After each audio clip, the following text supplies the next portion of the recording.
Hei tā te tumuaki o te rōpū tōrangapu o mana, kei te pāpauri ia ki te whakataua te Pāti Māori, engari kāore ia i te ohorere. Kei konei a Hone Harawira ki te whakautu i etehi pātai, tēnā koe Hone.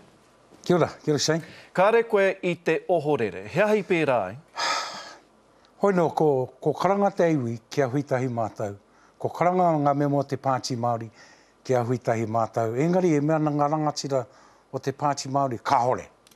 Nō reira, e tikana kia mutu ai tēnei peke, tēnei taha, tērā taha.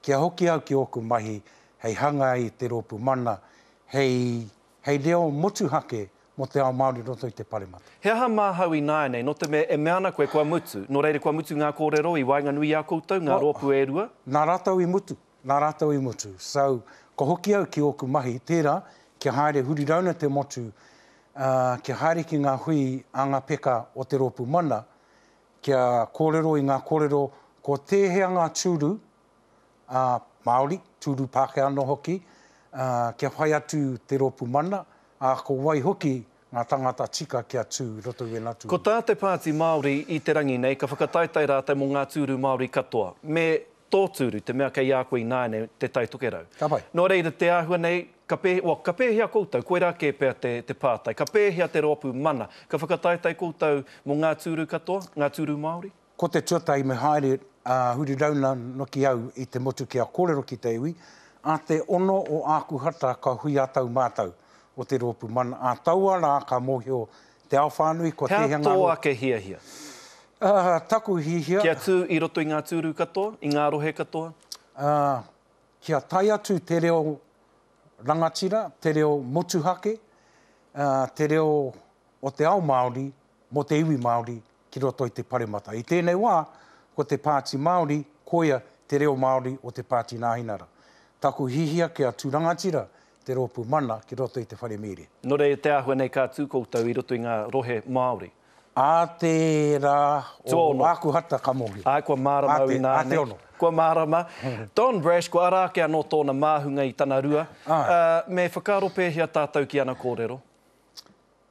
Mai te timatanga o tēnei ki tangata, e kore au whakai ki ai, e whawhai anau ki ai, a hau me te Pāti Māori. I tēnei wā, ko hauanake, ko te Pāti Māori, e piritahi tonu ana ki ai. Hei aha te Pāti Māori, Don Brash, me ana kōrero? Ai, e tikana kia mōhio ai a Don Brash, me ona hoa, e kore te ao Māori e whakai ki ona mahi kaikiri.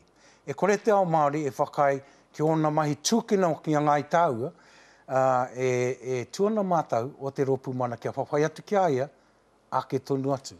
No te mea ko te whakapaia e tehi mātanga tōrangapu kei te whakamahi noiho a Don Brash i enei momo kaupapa kia puta, kia hauai tōna rongo ki te ao.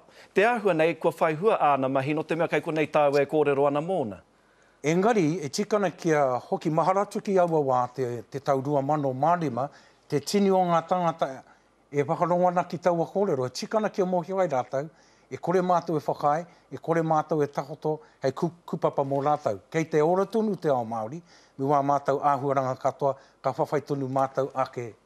Kei te whakai koe no te mea i taua wā, rua mano mā whā, rua mano mārima, i taua wā i pahu ai te motu, i te whakai, i tā rātou āmene atu ki wana kōrero. Kua ahua rereke i nāenei, kua ahua hōhā pia te nuinga o Aotearoa i enei momo kōrero? Ko taku tino hihia, kia waka kotahi ai te ao Māori, tērā taku hihia. I te mea ko ngaro atu te Pāti Māori, hihia nau kia karanga atu ki te ao Māori, kia hoki mai ki raro i te maru kotahi, te whawhai atu ki tēnei tangata, me ona āhuaranga katoa. Ka pai, me waiho pia nā kōrero ki ko nā mo tēnei wā, kia ora.